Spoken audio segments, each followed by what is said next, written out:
Tópico 1, curso técnico de serviços jurídicos, dissídios individuais e coletivos. Vamos lá, 3, 2, 1, ação. Olá, queridos alunos, sejam muito bem-vindos. Eu sou a professora Daniele e nós vamos falar mais um pouquinho sobre introdução ao processo do trabalho. Hoje nós vamos ainda dar sequência a a aula anterior, na verdade. Como nós falamos de competências dos órgãos da Justiça Trabalhista, nós entramos um pouquinho na questão dos dissídios individuais e coletivos. E hoje nós vamos falar mais algumas questões que são importantes da gente tomar conhecimento. Então, o que é um dissídio? Um dissídio é um conflito, né? Basicamente é isso. Nós temos os dissídios individuais e os coletivos. Qual que é a diferença de um para o outro? Nos individuais, eles se caracterizam pela prevalência de interesses pessoais.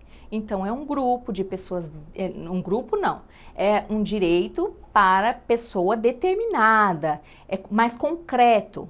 Eu ia falar do grupo, por quê? Porque o grupo é nos coletivos. Como o próprio nome diz, coletivo se refere a interesses de toda uma coletividade profissional. Isso quer dizer, aquela categoria econômica, aquela classe, aquela certa categoria de profissionais, né? Aquela classe econômica, aquela categoria de profissionais.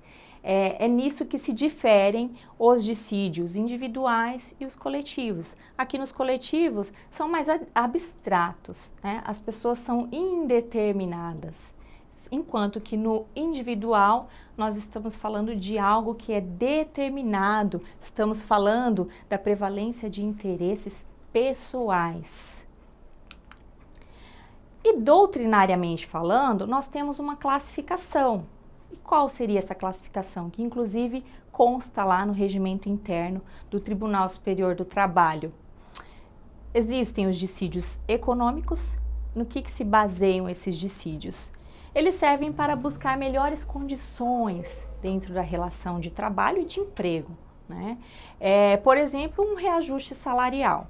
Então, vamos criar condições melhores ali dentro daquela relação. Nos dissídios jurídicos, que também são conhecidos como interpretativos, se dá pela interpretação de normas que já existem. Aqui a gente não vai discutir norma geral. Por exemplo, foi firmada uma convenção coletiva. E aí existe uma dúvida, né? Vamos supor que lá no artigo 3º estão com dificuldade, não estão conseguindo entender. Aí o que vai ser feito? Vai buscar o Poder Judiciário, né, através de um dissídio jurídico, para fazer uma interpretação dessa norma que já existe.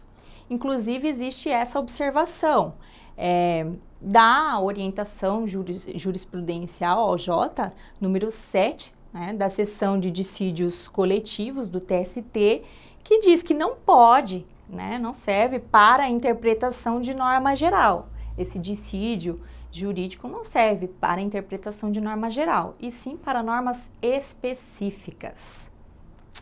E aí nós temos os dissídios mistos ou de greve. O próprio nome já diz misto, por quê? Porque vai ter a declaração e a constituição. Então, o que o juiz vai fazer? Primeiro ele vai verificar, vai declarar se aquela greve é legal ou se ela é ilegal. E após, ele vai fazer aquela análise dos pedidos formulados. Existe também aqui uma observação de outra OJ, essa OJ número 10 da seção de dissídios coletivos, que vai falar sobre a criação de novas normas só se a greve for legal. Tá? Tem essa observação. Então, só é possível criar novas normas se essa greve for legal. E aí a gente entra num assunto que é bastante interessante dentro dessa área que a gente está estudando, que é a prescrição. A prescrição está em tudo, não só aqui na área trabalhista, como na justiça comum e opera em todas as áreas do direito. O que seria essa prescrição? Não está errado quem fala que é a perda de ação. Não está totalmente errado, mas existe um conceito mais técnico. Então, o que seria esse conceito? Diz que a prescrição ela atinge a pretensão. E qual que é a base, né? Qual que é o dispositivo que nós temos como base para isso? Lá no artigo 189 do Código Civil, é aquele que fala que quando é violado um direito, nasce para o titular a pretensão, que se extingue com a prescrição, tá? E o que seria essa pretensão, então? Bom, de acordo com um eminente advogado italiano, Francesco Carnelucci, é a exigência de subordinação de um interesse alheio ao interesse próprio. E aí nós temos na prescrição trabalhista básica, lá na Constituição Federal, no artigo 7º, inciso 29, e também isso com a redação dada pela Emenda Constitucional 28 de 2000, e também nós temos na CLT, tá, nos artigos 11 e 11A, vai falar sobre a prescrição trabalhista básica. E quais são os tipos de prescrição que nós temos? A prescrição quinquenal, que é do prazo de 5 anos, e ela se opera na vigência do contrato individual do trabalho. E nós temos a prescrição bienal, que é aquela de 2 anos, e ela se caracteriza, ela acontece depois, na extinção do contrato, após a extinção do contrato. Daí tem uma questão entre Constituição Federal e a consolidação das leis trabalhistas com relação à prescrição quinquenal retroativa. Qual que é essa questão? De onde são contados esses 5 anos? A partir de onde? O questionamento é o seguinte: se for da extinção do contrato, é da extinção do contrato? Se for, como que seria? Nós falamos da prescrição bienal.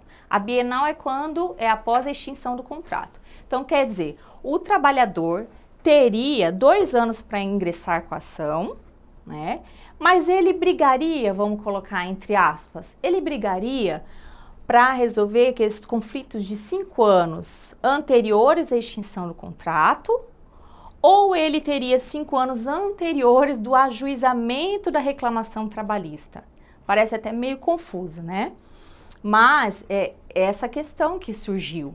E aí então veio o TST e se posicionou com relação a isso. Lá na súmula 308, no item 1. O que ele diz? Tá, então vai contar do ajuizamento da ação pelos 5 anos anteriores. Tá? Então a prescrição teve toda essa questão, né? Que é muito importante nós sabermos, mas assim, é importante principalmente saber que a bienal são 2 anos, vamos voltar ali, ó, 2 anos após a extinção do contrato de trabalho, e a quinquenal, 5 anos, que é na vigência do contrato individual de trabalho.